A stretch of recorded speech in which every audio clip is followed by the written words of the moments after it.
జ్యోతిర్మయుడైన దేవుని సంగమా, దేవుని సమాజమా, దేవుని బిడ్డలారా, తేజోమయుడైన దేవుని కుమారుడైన యేసుక్రీస్తు తన స్వంత రక్తమిచ్చి సంపాదించిన క్రీస్తు సంగమా, ఈ రోజున ఈ శుభ సమయమున దేవుని యొక్క దివ్యవాక్యమైన 66 పుస్తకాల బైబిల్ గ్రంథముల నుండి ఒక సందేశం.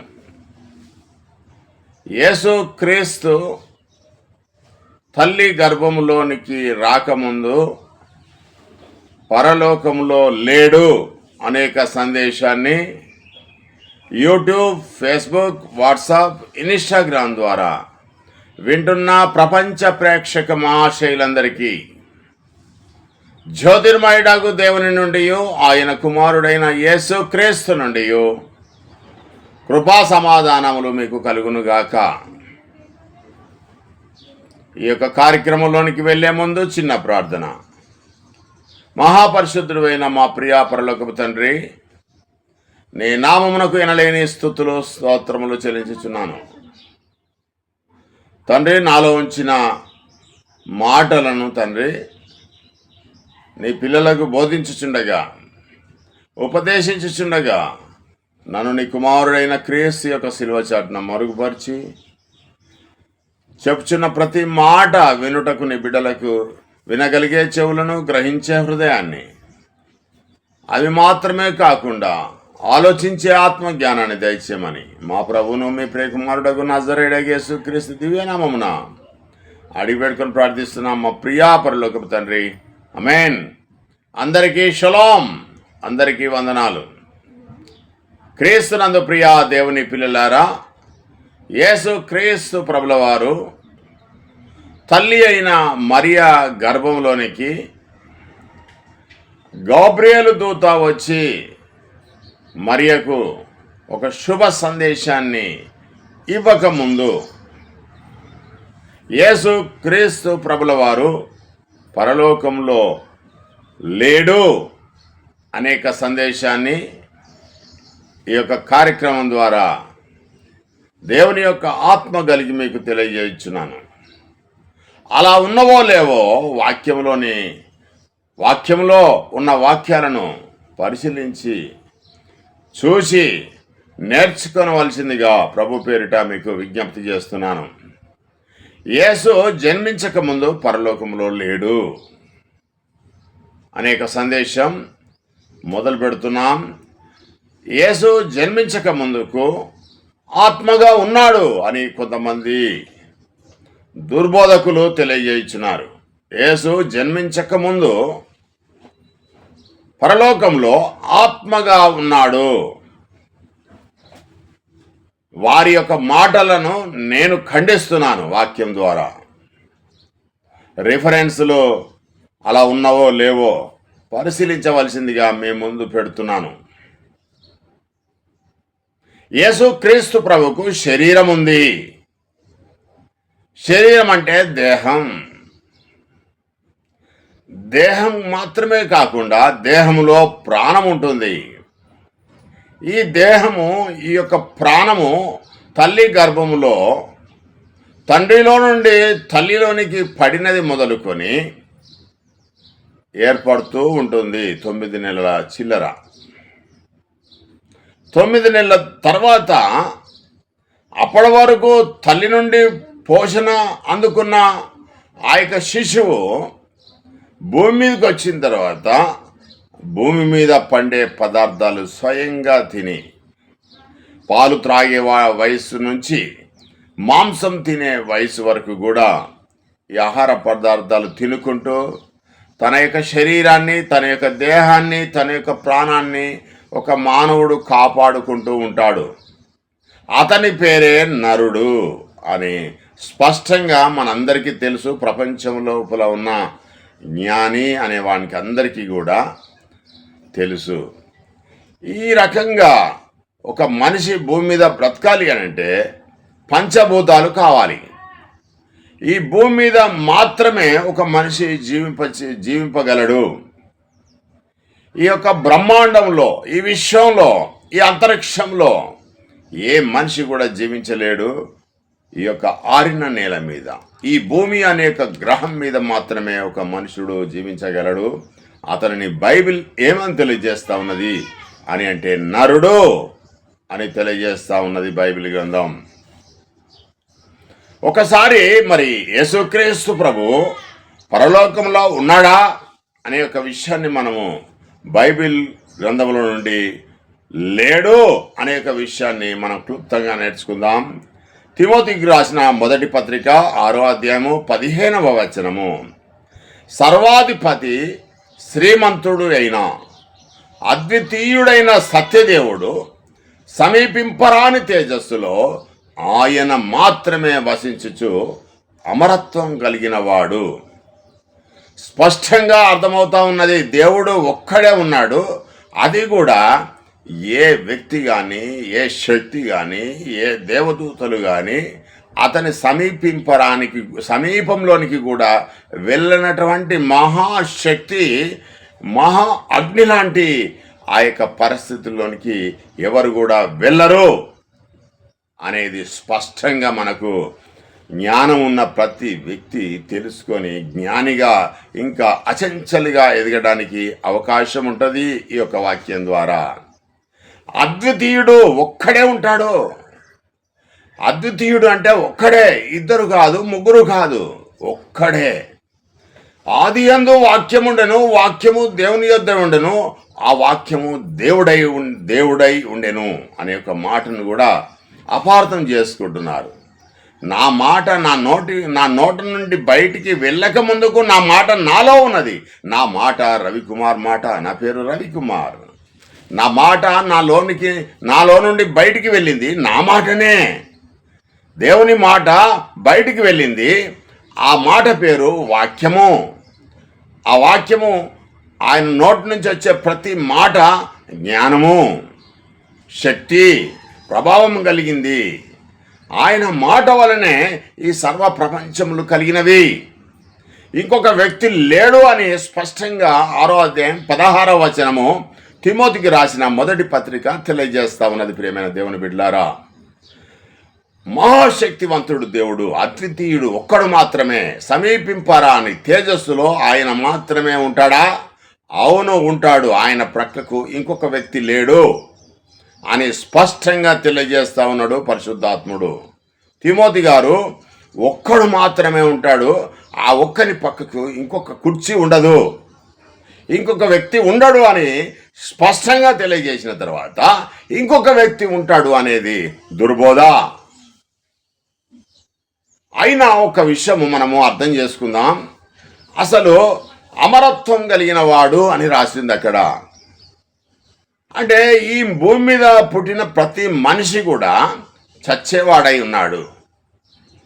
కొంతకాలము బ్రతికి గడ్డి వలె కాలిపోతాడు, ఇక కనపడడు.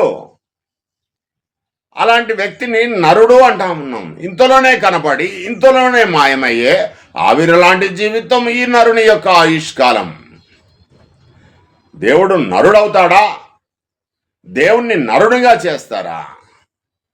దేవుడు సర్వశక్తివంతుడు, ఆయనకు అసాధ్యమంటూ ఏమీ లేదు. ప్రియమైన దేవుని బిడ్డలారా, మానవుడు వేరు, దేవుడు వేరు. దేవుడు ఒక్కడే. ఆ ఒక్కగానున్న దేవుని పేరు యెహోవా అని మనము పిలుచుకుంటున్నాం, లేక తండ్రి అని పిలుచుకుంటున్నాం. ఆయన పరలోకంలో సమీపింపరాని తేజస్సులో ఆయన మాత్రమే ఉంటాడు.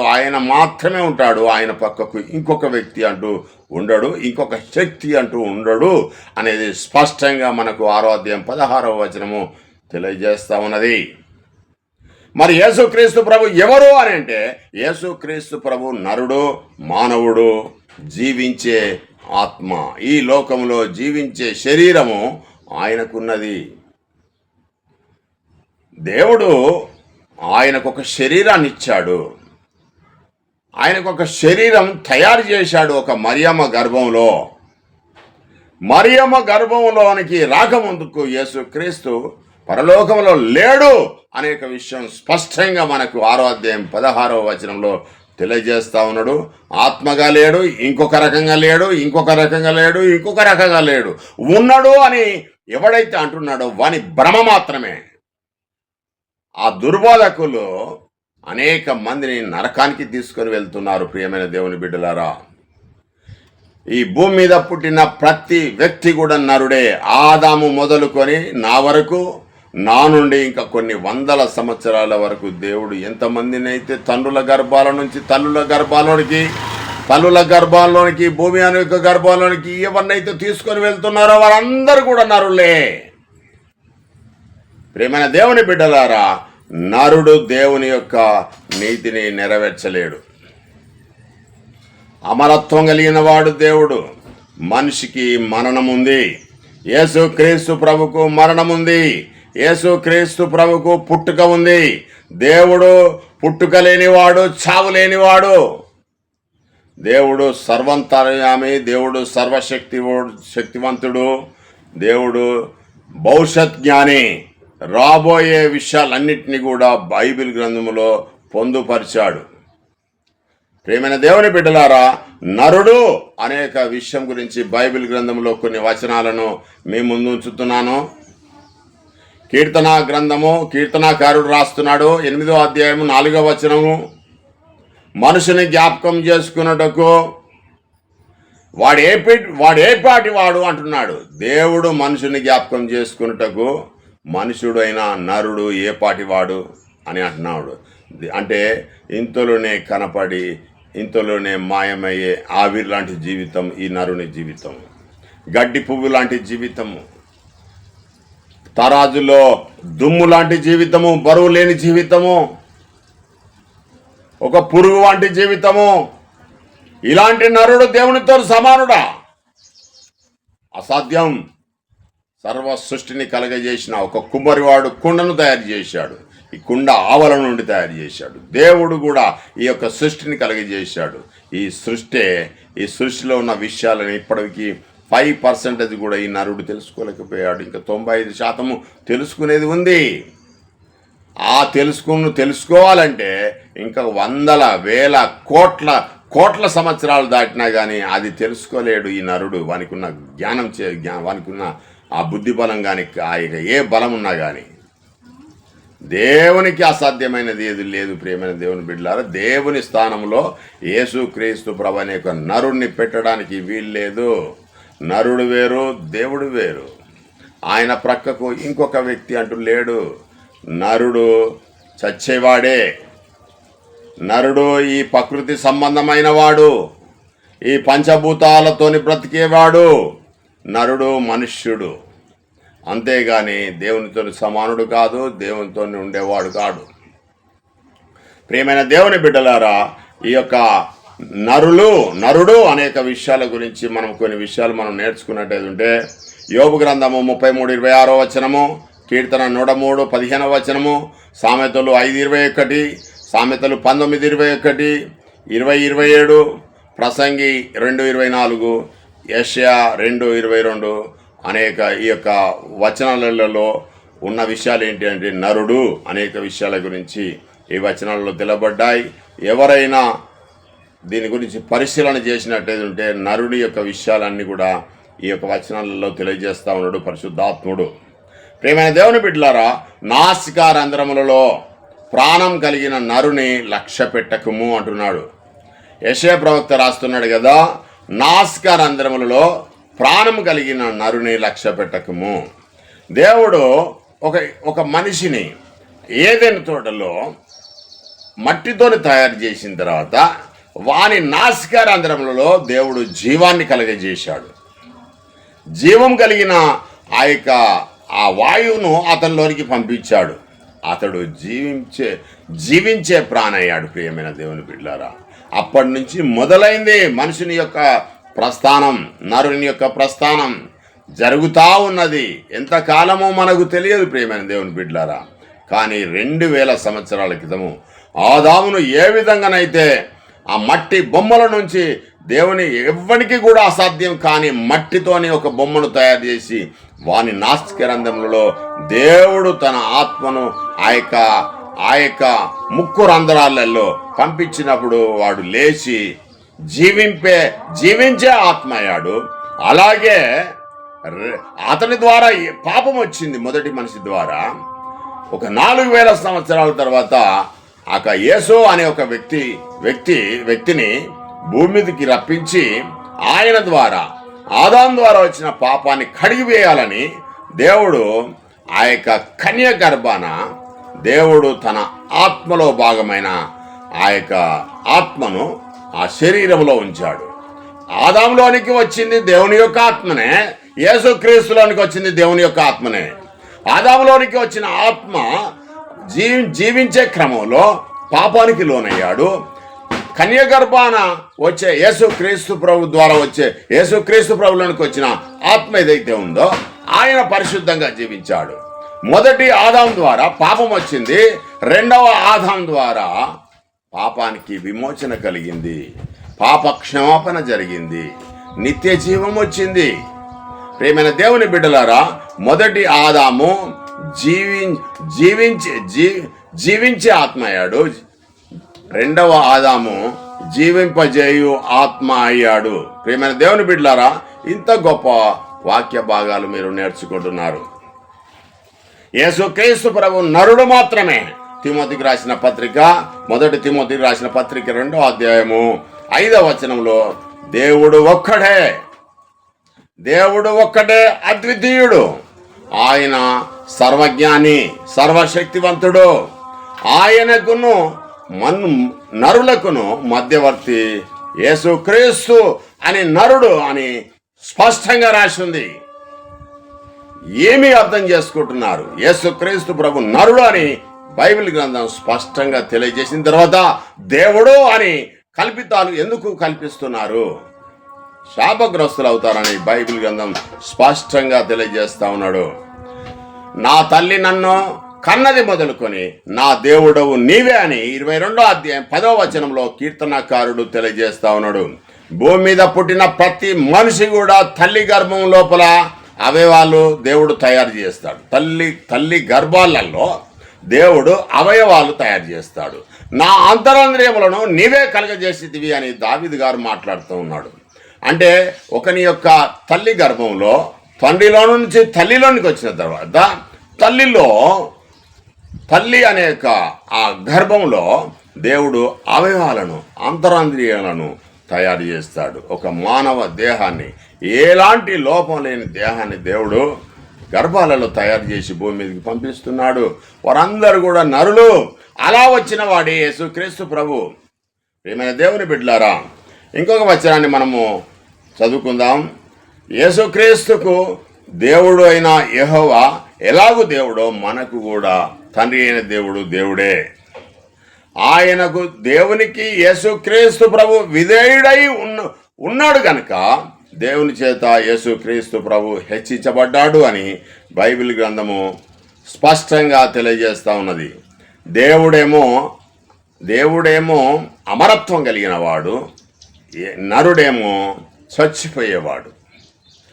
ఈ యొక్క జన్మమున్నది, చావున్నది. ఒక మనిషికి పుట్టుక ఉన్నది, చావున్నది. దేవునికి పుట్టుక లేదు, చావు లేదు. కనుక అమరత్వం కలిగిన వాడు దేవుడు.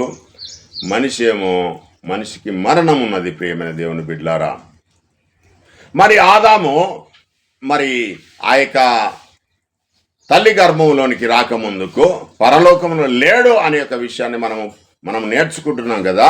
దాంట్లోనే భాగము అపోస్తుల కార్యము 17వ అధ్యాయము 26వ వచనంలో యావత్ భూమి మీద యొకను నుండి ప్రతి జాతి మనుషులను సృష్టించి అని మాట్లాడుతున్నాడు ఇక్కడ. అంటే భూమి మీద పుట్టిన ప్రతి మనిషి కూడా ఒక్క దేవుడు తన హస్తంలో చేత మట్టితోని తయారు చేసిన ఆదాము నుండే వచ్చి ఉన్నారని, ప్రపంచంలో ఉన్న 800 కోట్ల జనాంగం కూడా ఒక ఆదాము ద్వారానే వచ్చి ఉన్నారని బైబిల్ గ్రంథం స్పష్టంగా తెలియజేస్తున్నప్పుడు యేసుక్రీస్తు ప్రభు అంతకు ముందు దేవుని యొద్ద ఉన్నాడు, ఆయన మళ్ళీ భూమి మీదకి వచ్చాడు అనే ఒక మాట సరి అయిందేనా?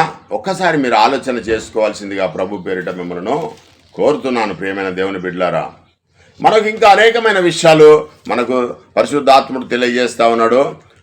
భూమి మీద పుట్టిన ప్రతి మనిషి కూడా ఒక ఆదాము నుంచి వచ్చిన వాడే.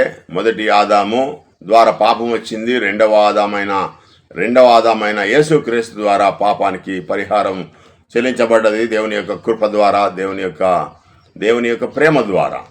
ఎందుకంటే మనము నీతి క్రియలు బట్టి చేయడం ద్వారా మనకు రాలేదు, కానీ దేవుని యొక్క కృప నిత్య జీవము యేసుక్రీస్తు ప్రభు అనే యొక్క నరుణ్ణి మన కొరకు, మన రక్షణ కొరకు, మన విమోచన కొరకు దేవుడే కృప ద్వారా మనకి యేసుక్రీస్తు ప్రభును రెండవ ఆదాముగా భూమి మీదకి పంపించి, మానవుల నుండే పంపించి పాపక్షమాపణకు మనకు దేవుడు అవకాశం ఇచ్చాడు. ఇంత గొప్ప రక్షణ నిర్లక్ష్యం చేసుకుంటే ఏమి లాభం అని మనకు బైబిల్ గ్రంథం స్పష్టంగా తెలియజేస్తా ఉన్నది.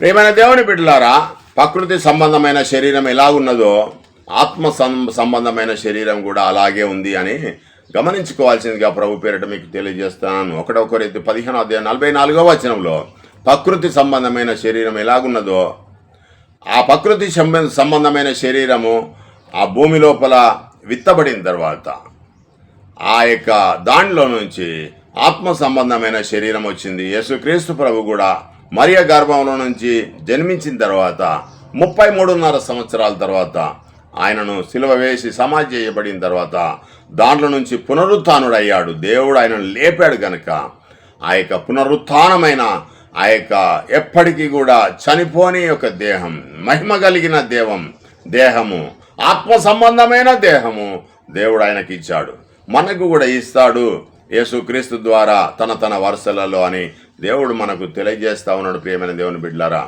అదే విషయంగా 46వ వచనంలో కూడా ప్రకృతి సంబంధమైనది మొదట కలిగినది, తర్వాత ఆత్మ సంబంధమైనది కలిగింది. అంటే మొదట ఏ వ్యక్తి అయినా కానీ మట్టితోని పుట్టిన వ్యక్తి, ప్రతి ఒక్క వ్యక్తి కూడా చావలసి ఉన్నది.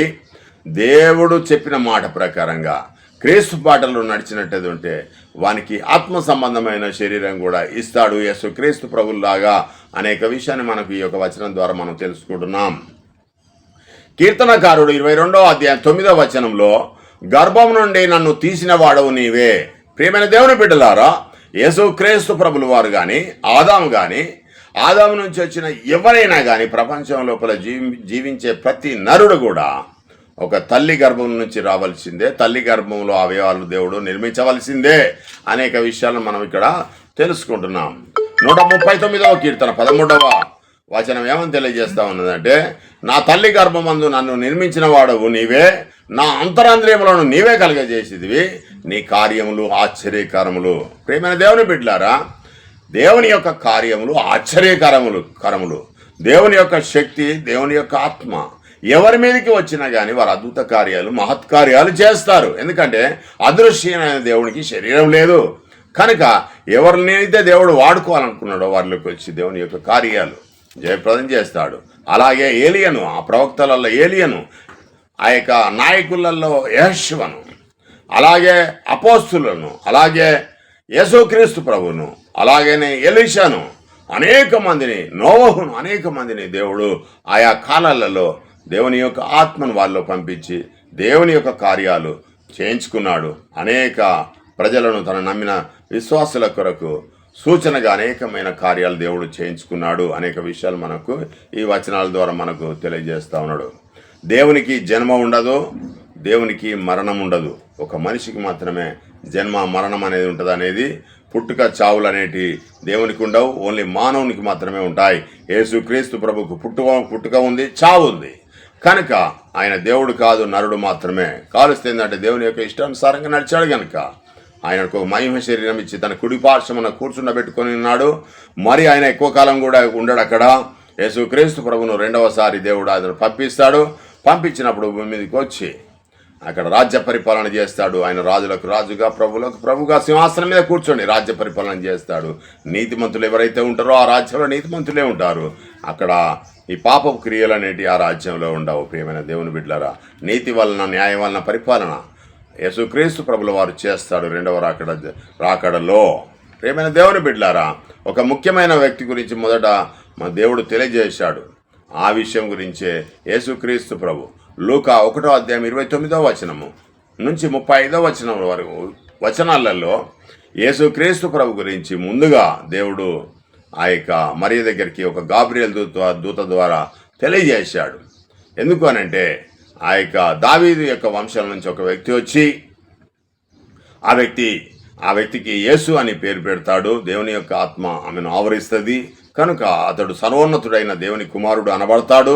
అతడు ఈ దావీదు యొక్క సింహాసనాన్ని అధిరోహిస్తాడు, తన ప్రజలను ఏల్తాడు అనే ఒక విషయము ప్రవచనం ఏదైతే ఉందో 9వ అధ్యాయం 7వ వచనంలో ఏ ప్రవచనం అయితే ఉందో ఆ ప్రవచనము ఖచ్చితంగా యేసుక్రీస్తు ప్రభులో నెరవేరింది. ఆదికాండము 3వ అధ్యాయం 15వ వచనంలో కూడా ఆదికాండము 3వ అధ్యాయం 15వ వచనంలో కూడా ఆ యొక్క సర్పానికి ఉన్నో ఆ యొక్క హవ్వకు, ఆ హవ్వ నుంచి వచ్చే ఆ సంతానం ఏదైతే ఉందో యేసుక్రీస్తు అబ్రహాం నుంచి వచ్చే సంతానం ఏదైతే ఉందో అబ్రహాం వరకు కూడా ఆ యొక్క శరీర సంబంధిగా ఆత్మ సంబంధిగా రెండింటి మధ్యలో పోరాటం జరుగుతుంది. యేసుక్రీస్తు ప్రభు అనే యొక్క వ్యక్తి వచ్చి ఆ యొక్క పాప క్రియలన్నింటిని నశింపజేసి దేవుని యొక్క ఆత్మ ద్వారా దేవుని యొక్క రాజ్యాన్ని స్థాపితం చేస్తాడు అనే విషయము మనకు 3:15లో కూడా యెషయా 9:7లో కూడా మనకు అనేకమైన విషయాలు మనకు తెలియబడుతూ ఉన్నది. ఇన్ని విషయాలు మనం నేర్చుకుంటున్నాము ఈ రోజున.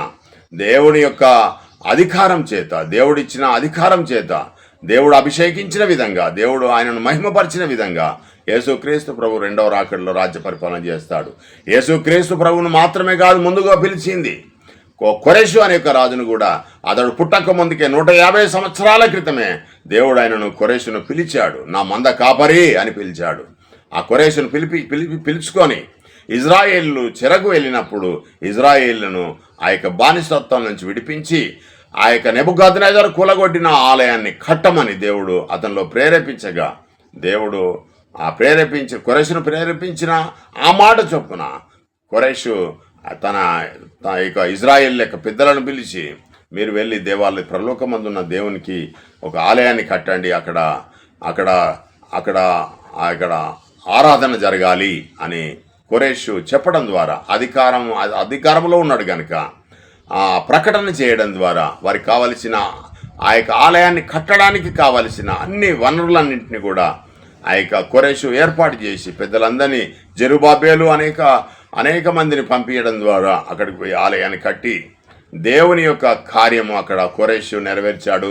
కొరెషు పుట్టక ముందుకే 150 సంవత్సరాల క్రితమే యెషయా అనే ఒక ప్రవక్త ద్వారా దేవుడు తెలియజేశాడు. ఆ తెలియజేసిన ప్రకారంగా కొరెషు రాజ్య పరిపాలన చేసే క్రమంలో కూల్చివేయబడిన ఆ యొక్క యెరూషలేము ప్రాంతంలో ఉన్న ఆ సొలొమోను కట్టించిన దేవాలయం ఏదైతే ఉందో ఆ కూల్చివేయబడిన మందిరాన్ని మళ్ళీ తిరిగి మరమ్మతులు చేపించి మళ్ళీ ఆలయాన్ని కట్టించేటట్టుగా కొరెషు ఆర్డర్ ఇవ్వడం ద్వారా ఆలయం కట్టబడింది. దేవుడు ఏ విధంగానైనా ఎవరినైనా వాడుకుంటాడు. ఆ రోజులలో కొరెషును వాడుకున్నాడు, తర్వాత యేసుక్రీస్తును వాడుకున్నాడు, ఈ రోజున నన్ను కూడా వాడుకుంటాడు అని బైబిల్ గ్రంథం స్పష్టంగా తెలియజేస్తా ఉన్నది. ప్రియమైన దేవుని బిడ్డలారా, కొరెషును ఏ విధంగానైతే దేవుడు అభిషేకించాడో, నా మంద కాపరి అని ఏ విధంగానైతే పిలిచాడో, యేసుక్రీస్తు ప్రభువును కూడా అదే విధంగా కొరెషును ఏ విధంగానైతే చెరల నుంచి కాపాడాలని కొరెషును ఏ విధంగానైతే పిలిచాడో, యేసుక్రీస్తు ప్రభు కూడా ఈ పాపపు చెర నుంచి విడిపించడానికి యేసుక్రీస్తు ప్రభును ఒక మరియమ్మ గర్భం నుంచి తీసుకొని వచ్చాడు కనుక యేసుక్రీస్తు ద్వారా ఎప్పటికీ కూడా వాడబారని నిత్య జీవము, నిత్య కిరీటము ఇవ్వడానికి దేవుడు సంకల్పించాడు కనుక యేసుక్రీస్తు నందు నమ్మిక ఉంచి ఆ రకంగా మన యొక్క జీవితంలో మనము క్రీస్తుని కలిగి జీవించినట్టయితే ఉంటే దేవుని పిల్లలుగా కావడానికి అవకాశం ఉంటుందని బైబిల్ గ్రంథం స్పష్టంగా తెలియజేస్తా ఉన్నది. ప్రేమైన దేవుని బిడ్డలారా, యేసుక్రీస్తు ప్రభుల వారు పరలోకంలో లేడు అనే యొక్క మాటకు ఒక వచనం కూడా ఇంకొక వచనం కూడా బహుబలంగా వినిపిస్తున్నది.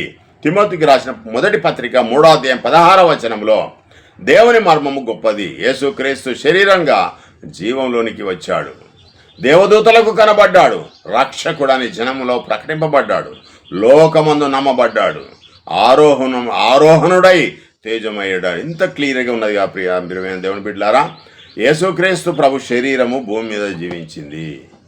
ఆయనకు వచ్చింది కూడా మట్టి శరీరమే. మట్టి శరీరము మట్టిలో కలిసిపోయింది.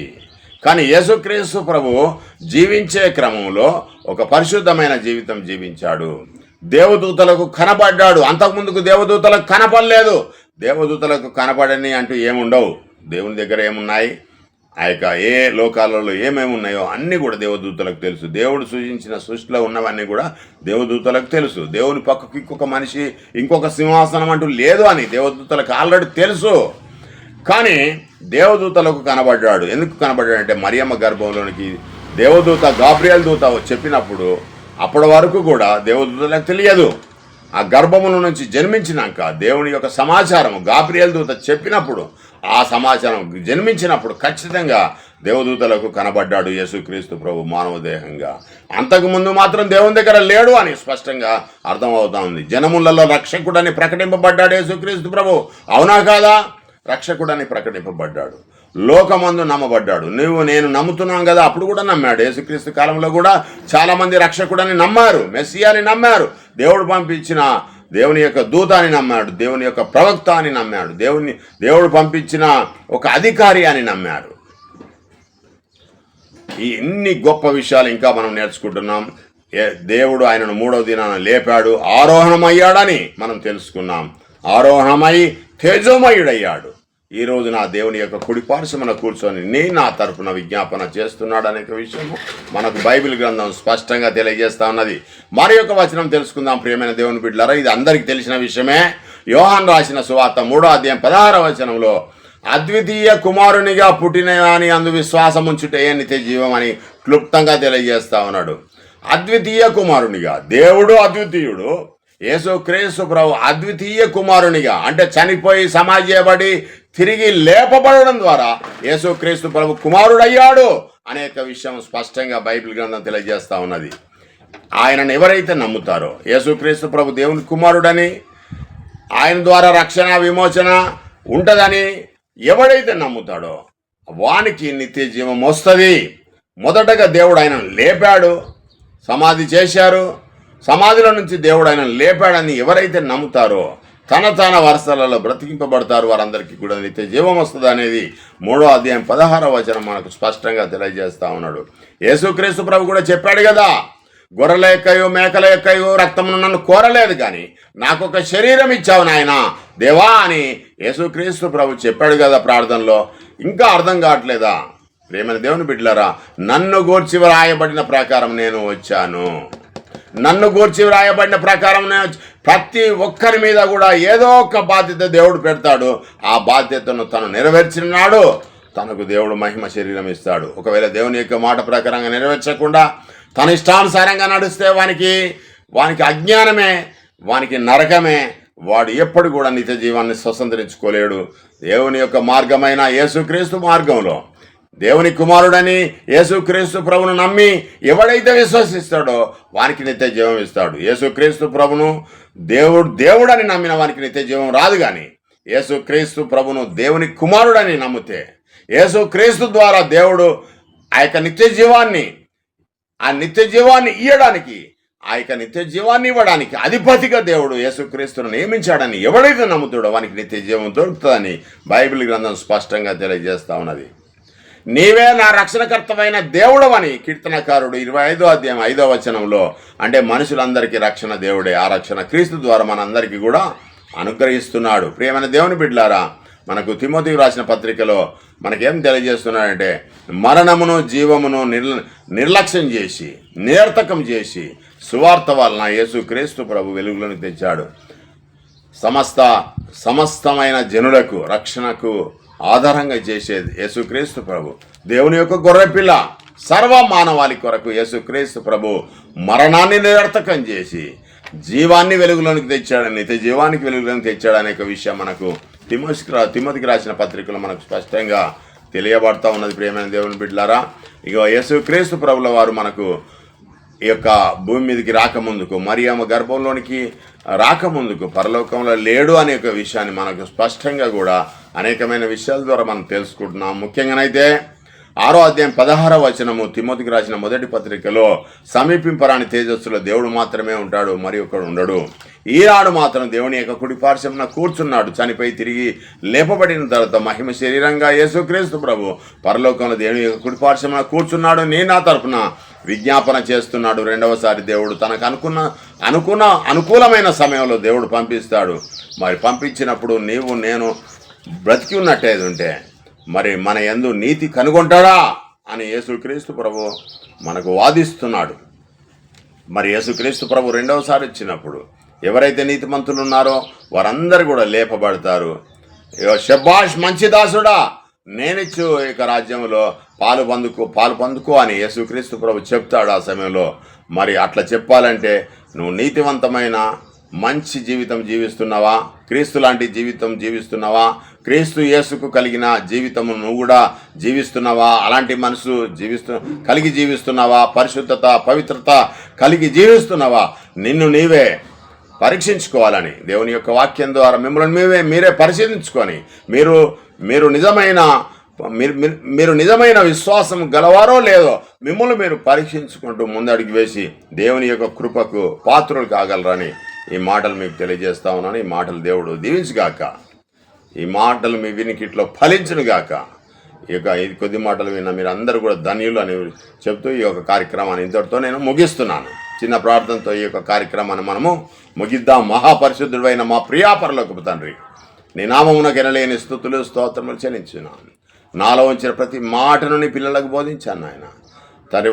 వారి ప్రకారంగా జీవించే గొప్ప కృపను దయచేయమని తండ్రి, వారికి ఉన్న అవసరాలు తండ్రి నీ యొక్క హస్తాన్ని, నీ యొక్క రక్షణకర్తమైన హస్తాన్ని, నీ ప్రేమ కలిగిన హస్తాన్ని, నీ కరుణ కలిగిన హస్తాన్ని వారి మీద ఉంచి వారికి కావలసిన అవసరతలు తీర్చమని, వారికి కావలసిన ఆరోగ్యాన్ని, వారికి కావలసిన జ్ఞానాన్ని, పరలోక జ్ఞానాన్ని కూడా దయచేయమని మా ప్రభువుని మీ ప్రియ కుమారుడగు నజరేయుడగు యేసుక్రీస్తు దివ్యనామమున అడిగి వేడుకొని ప్రార్థిస్తున్నాం మా ప్రియా పరలోకపు తండ్రి.